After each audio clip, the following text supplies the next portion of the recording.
थोड़ा सा समय दिया था। यद्यपि ये आज के लिए ये बात हमारे लिए बहुत अहम और जरूरी है। दूसरा तिमोथी तीसरा अध्याय 1 से लेकर 4 तक कोई पढ़े। दूसरा तिमोथी तीसरा अध्याय 1 से लेकर 4 तक, ये बहुत जरूरी है। और इन दिनों में हम लोग ऐसे ही अवस्था में से गुजर रहे हैं। दूसरा तिमोथी तीसरा अध्याय 1 से लेकर 4 तक। Second Timothy chapter 3 and verse 1 to 4।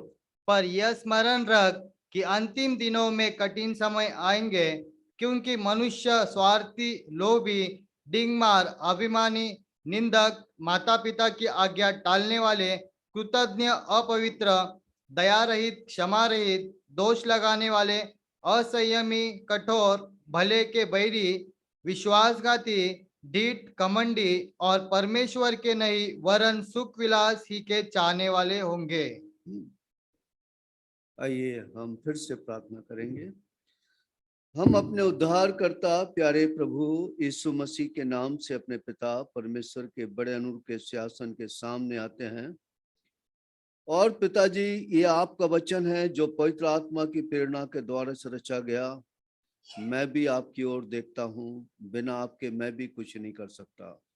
इसलिए मुझ अयोग्य दास को आत्मा से परिपूर्ण करें, आत्मा का बड़ा अभिषेक दें और आत्मा से भर के अपने लोगों के बीच में इस्तेमाल करें। यहाँ की सारी आवश्यकता जो आप जानते हैं किसकी क्या नीड है, हर एक की आवश्यकता के अनुसार हर एक को वचन मिल सके। प्रभु इसमें बड़ी सहायता करें और सब कुछ समय के अनुसार खत्म हो सके। इसमें भी प्रभु बड़ा अनुग्रह दीजिए। इस धन्यवाद और विनती को अपने उद्धार करता प्रभु मसीह के नाम से चढ़ाते सुनो ग्रहण कर, आमीन। आप ये बात को याद रखें, मैं कोई भविष्यवाणी के बारे में या कोई ऐसी बातों के बारे में नहीं बोल रहा हूं।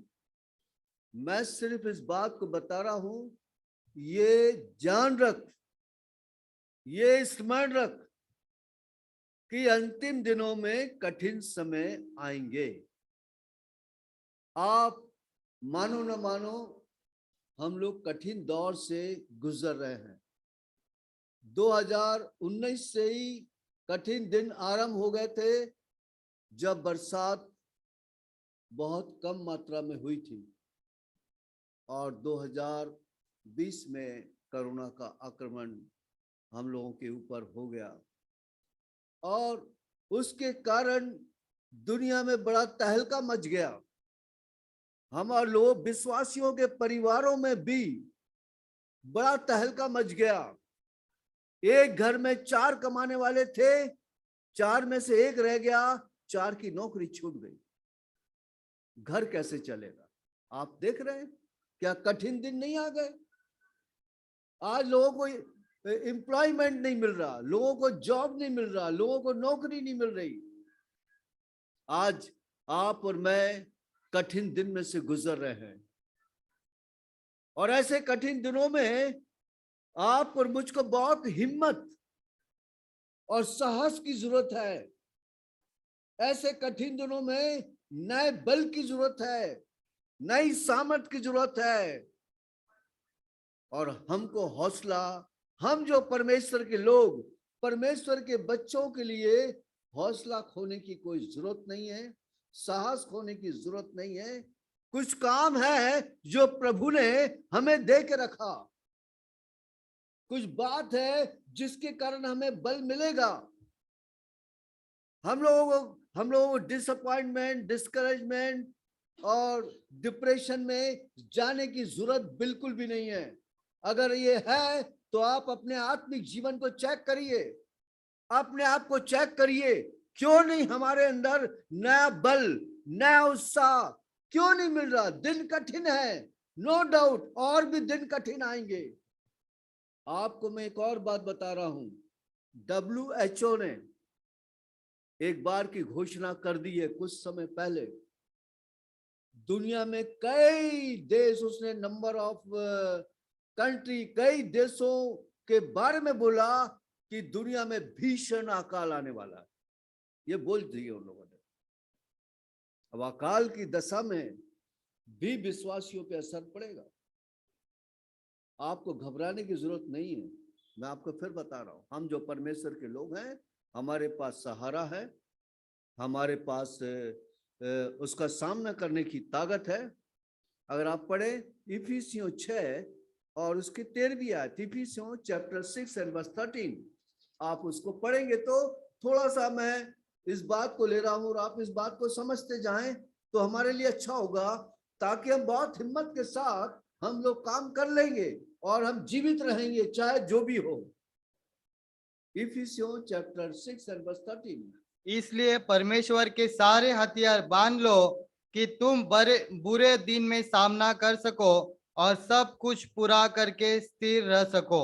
बुरे दिनों में सामना कर सको। कौन से बुरे दिन? बुरे दिन के बारे में नहीं बताया गया। क्या अकाल आएगा, या महामारी आएगी, या लड़ाई आएगी, या झगड़े होंगे, या फसाद होंगे, या दंगे होंगे, या कुछ होगा, ये नहीं कहा। बुरे दिनों का सामना करके सब कुछ करके स्थिर रह सको। We strong in the Lord, हम प्रभु में दृढ़ता के साथ खड़े रह सकें। हमको दृढ़ता की जरूरत है, हमें सहारे की जरूरत है, हमें बल की जरूरत है, और हमारा जो बल है ऊपर से आएगा।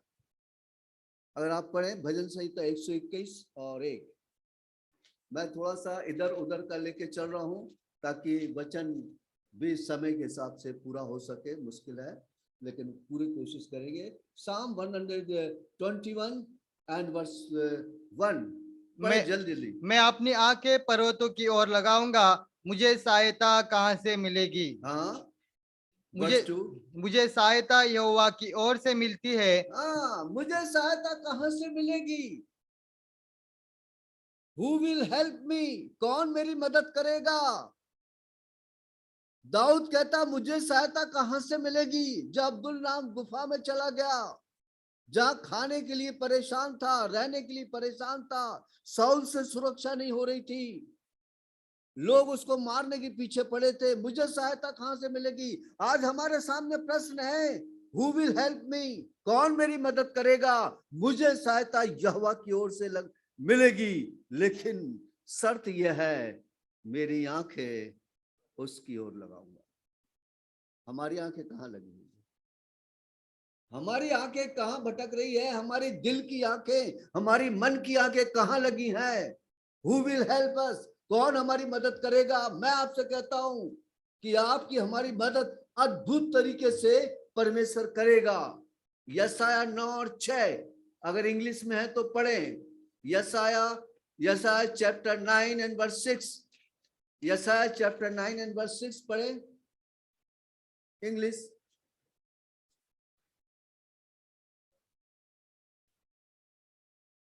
हाँ, यहां पर मैं आपको बता रहा हूं अद्भुत काम करने वाला परमेश्वर, और कोई बाइबल के वर्जन में है his name is wonder working God, उसका नाम है अद्भुत युक्ति करने वाला परमेश्वर।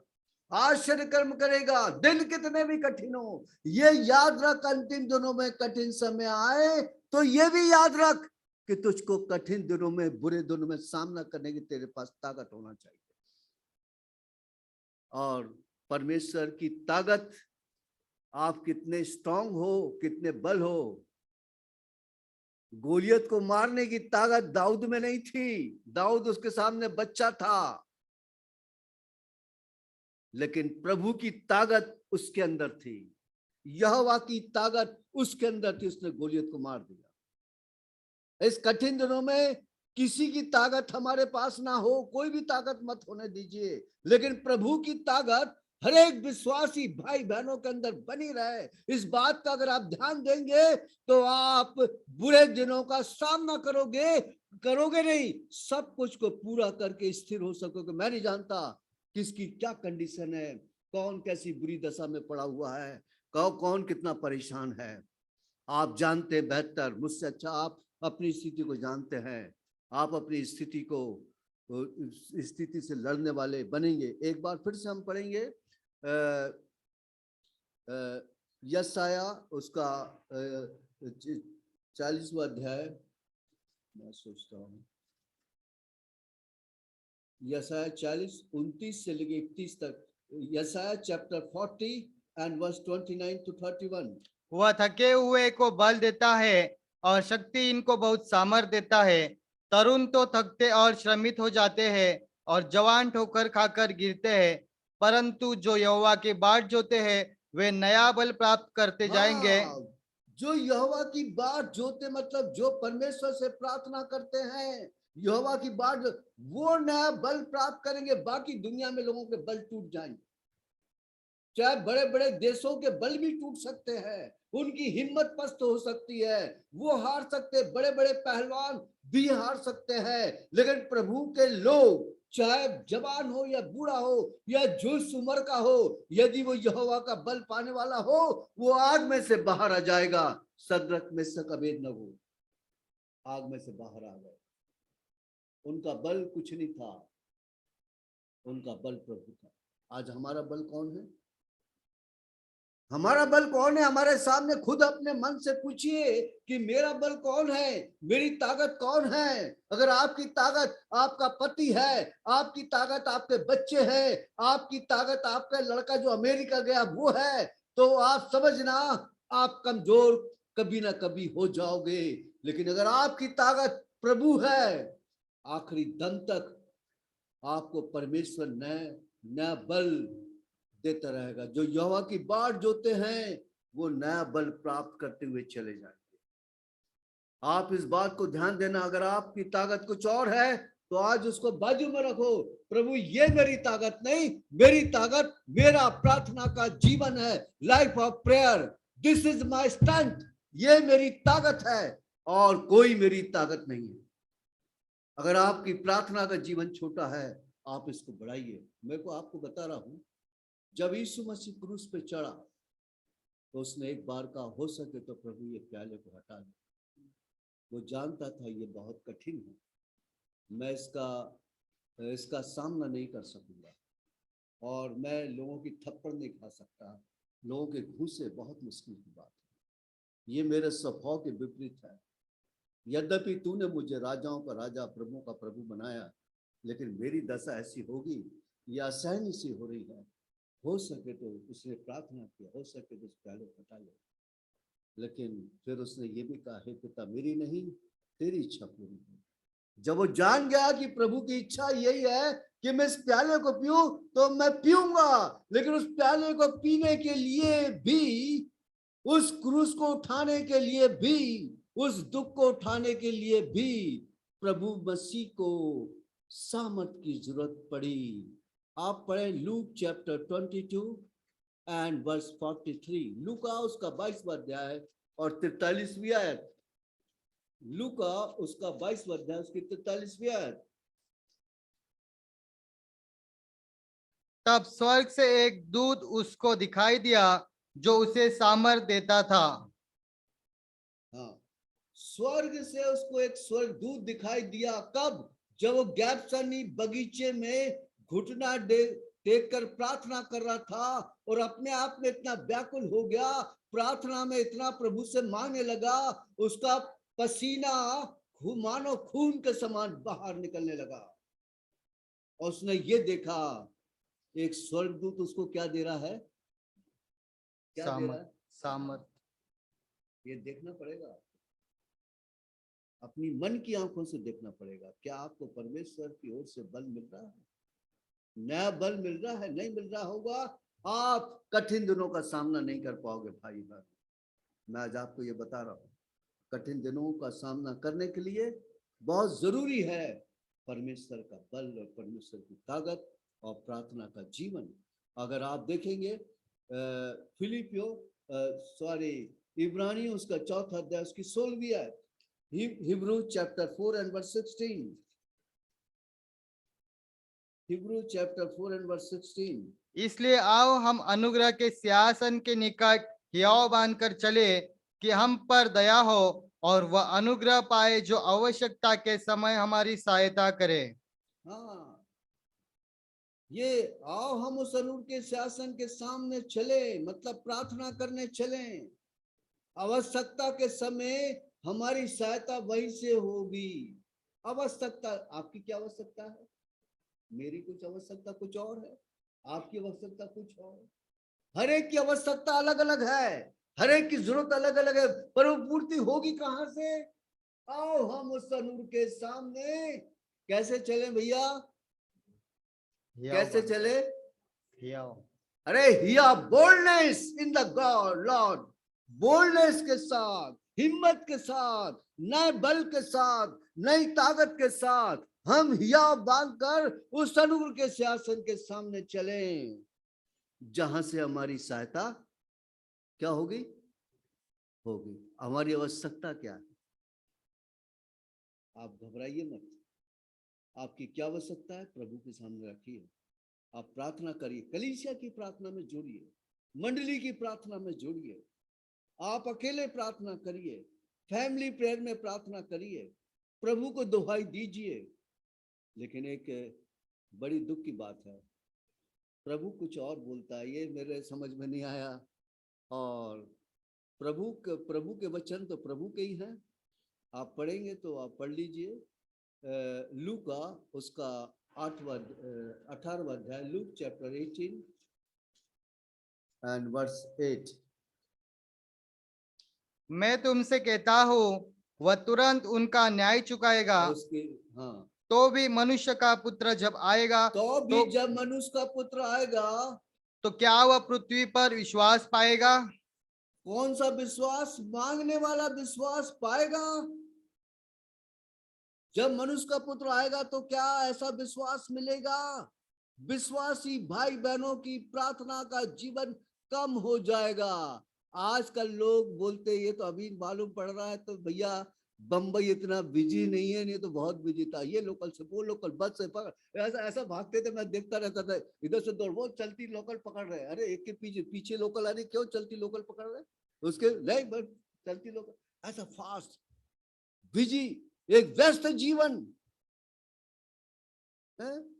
क्या जब मनुष्य का पुत्र आएगा तो क्या ऐसा विश्वास पाएगा? कौन सा विश्वास? प्रार्थना करने वाले। अब ये प्रभु के आने का समय है। The Lord is coming very soon. ये आने का समय है। तो क्या आज दुनिया में ऐसे लोग मिलेंगे? क्या ऐसा विश्वास? ये लूका 18 प्रेयर के बारे में, उस विधवा के बारे में है जो रात और दिन दरवाजा, ये उसके बारे में। तो कहता है ये ऐसे लोग मिलेंगे मुझे जो रात और दिन क्या करेंगे? रात और दिन खटखटाएंगे नहीं, रात और दिन प्रार्थना करने वाले। नहीं तो आप अपने घर के दरवाजा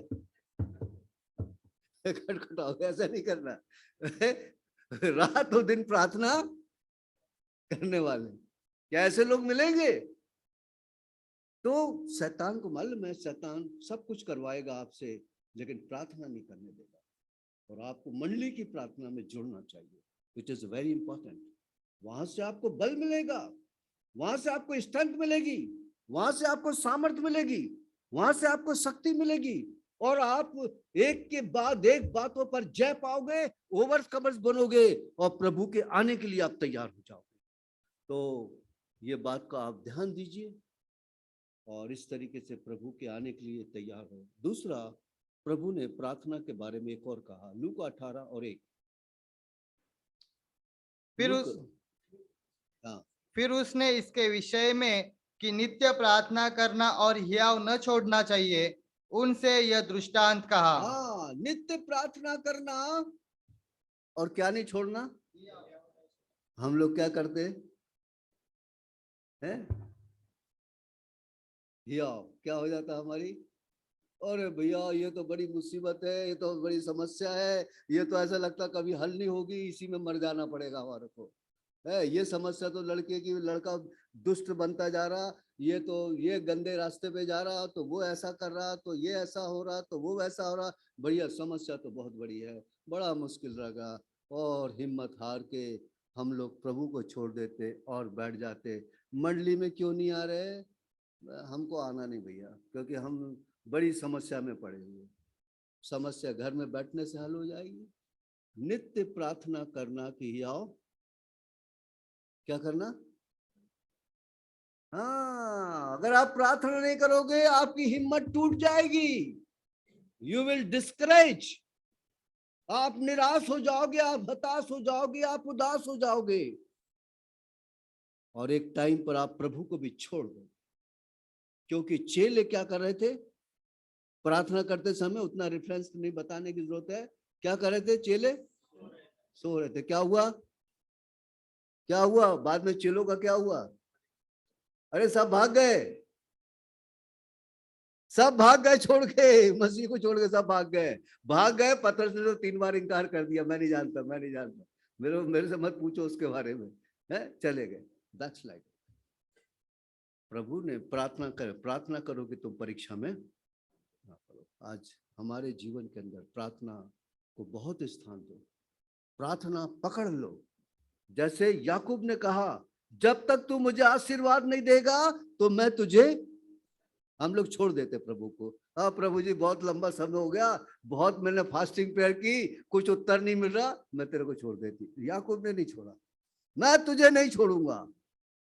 आप भी कहो कि मैं तुझे नहीं छोड़ूंगा जब तक तू मुझे आशीर्वाद ना दे, जब तक तू मेरी समस्याओं को हल ना कर दे मेरे पर। तो इसलिए लिखा, ये जान रख अंतिम दिनों में कठिन समय आएंगे। कठिन समूह की समस्याओं का हल प्रार्थना है, मुसीबतों की समस्याओं का केवल प्रार्थना है। और बड़े बड़े प्रभु के लोग, एस्तर रानी ने भी प्रार्थना फास्टिंग प्रेयर में कठिन समय के टाइम पर खड़ी रही और उसने अपने लोगों को आजादी दिलाई।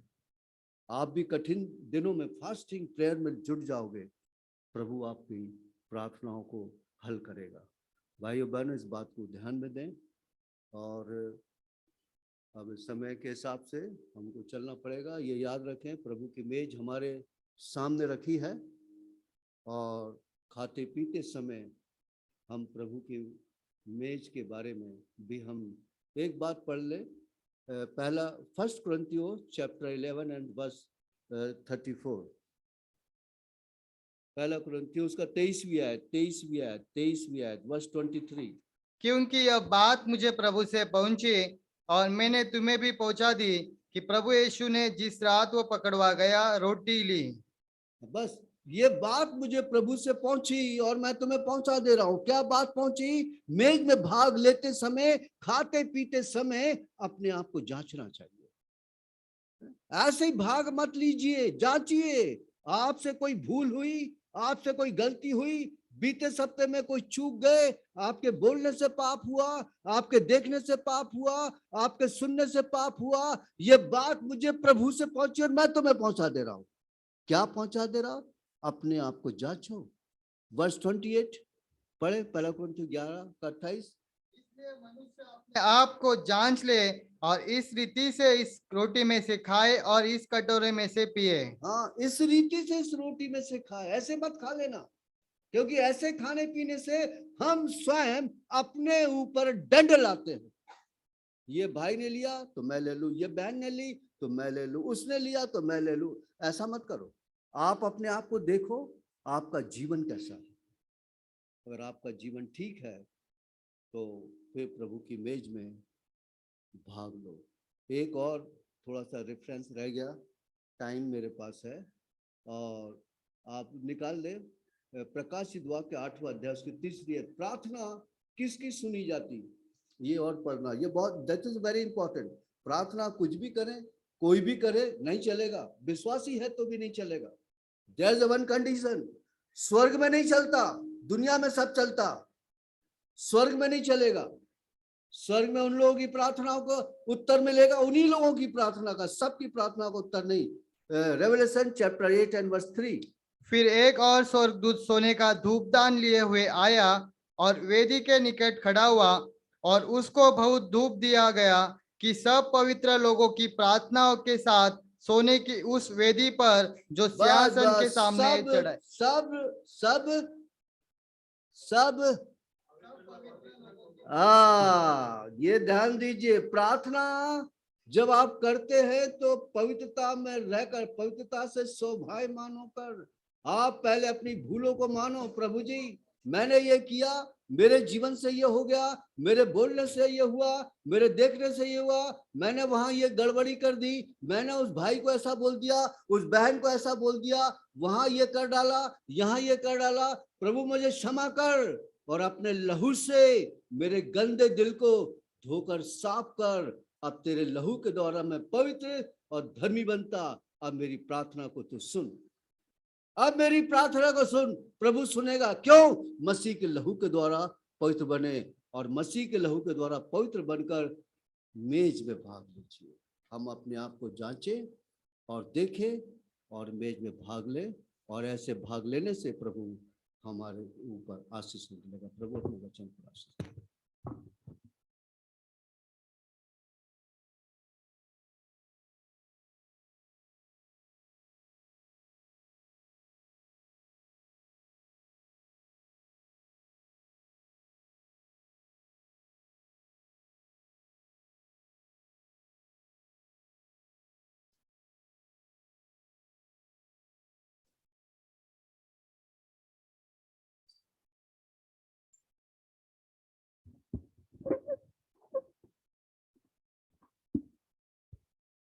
प्रार्थना करेंगे। प्रार्थना करेंगे। सर्वशक्तिमान सामर्थ्य वो सामर्थ्य राजा अनुग्रहकारी दयालु परमेश्वर, साष्टांग प्रणाम करते हैं प्रभु जी। 2 दिन से हमसे वचन से बातें कर रहे हैं और एक बहुत कमी बात घटी है प्रभु जी, हमारे पास प्रार्थना का जीवन नहीं है, पवित्रता का जीवन नहीं है। इसलिए दास के द्वारा वचन से बात करके हम समझाते आ रहे हैं। मैं धन्यवाद करता हूँ प्रभु जी। बिना प्रार्थना के सिवा प्रभु जी आने वाले दिन के जो बड़ा क्रोध का दिन है, बचना है तो प्रार्थना करना है। अगर प्रार्थना नहीं करेंगे परीक्षा में गिरेंगे। अगर परीक्षा आई सहन नहीं कर सकते हैं प्रभु, इसलिए हमको वचन के द्वारा बात किया। मैं धन्यवाद करता हूँ प्रभु जी। कल भाई बहनों ने बपतिस्मा का गवाही भी दिया, धन्यवाद करता हूँ प्रभु जी। आज से प्रभु जी आपके मेज में भाग ले रहे हैं वो लोग प्रभु जी, पवित्रता से भाग लेकर प्रभु जी आपके अंदर बने रहकर मेज में भाग लेने के भी सहायता है। सारे वचन को साष्टांग प्रणाम करते हुए छोड़ी प्रार्थना उद्धार करता राजा यीशु मसीह के नाम पे मांगता हूँ।